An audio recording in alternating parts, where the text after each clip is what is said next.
Você sabe como é trabalhar dentro do serviço público?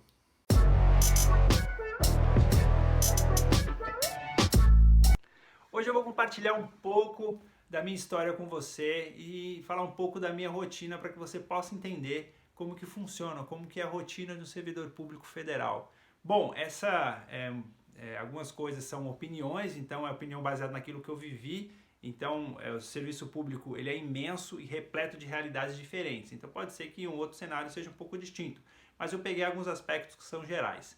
Bom, a primeira coisa que me espantou quando eu cheguei aqui foi, primeiro, o tamanho das coisas. Primeiro, o tamanho da quantidade de pessoas no órgão que eu trabalhei. O primeiro concurso que eu passei foi o da Funasa. Eu era estagiário numa empresa pequena, com 10 pessoas, e vim para cá.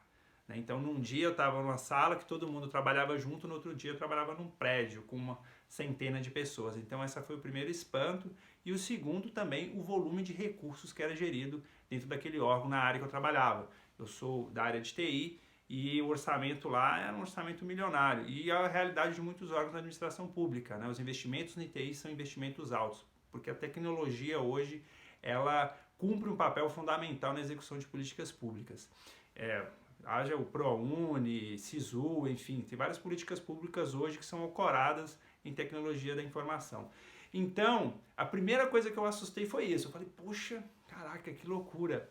E uma coisa também que eu tive a impressão, ao longo da minha trajetória, eu passei por basicamente 3 lugares diferentes, né? Embora eu tenha sido aprovado em 5 concursos, alguns eu pedi para sair de lista e eu fui nomeado e fui exercendo alguns cargos ao longo disso. A impressão que eu tive é a seguinte: quanto mais baixo é o salário, tende a ser mais desorganizado o local que você vai trabalhar. Quanto mais alto é o salário, tende a ser mais organizado o local que você vai trabalhar. Pelo menos essa foi a experiência que eu tive na minha trajetória.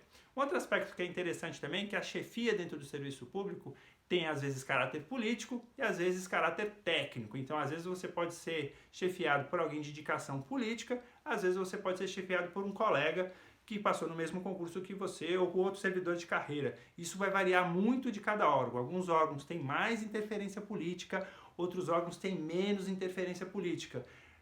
Tem havido uma diminuição nos cargos vamos dizer assim, de chefia com indicação política. Recentemente teve muita mudança, né? Que é o que a gente chama de DAS, que é cargo de diretoria, assessoramento e supervisão. Muitos desses cargos mudaram para FCPE, que é função, enfim, essa função, essa FCPE, é só servidor que pode fazer, e a outra não, outra pessoa de fora pode fazer, certo? Então tem essa diferença também.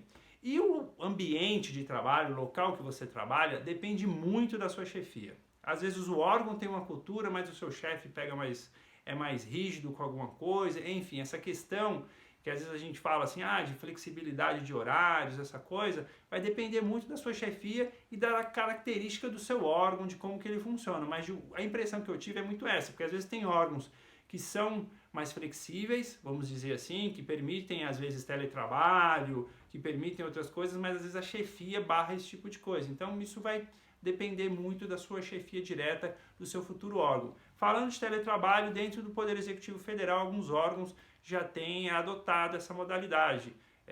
Como exemplo, a gente pode falar da CGU, do Bacen, e no Judiciário também isso tem sido uma realidade mais abrangente dentro dos órgãos. Bom, pessoal, esse é um resumo bem rápido. A minha ideia aqui é te dar te dar um gostinho de como que é isso e trazer algumas informações. Se você ficou com alguma dúvida, quer falar mais sobre isso, deixa um comentário aqui no vídeo que vai ser um prazer bater um papo com você sobre isso, tá joia?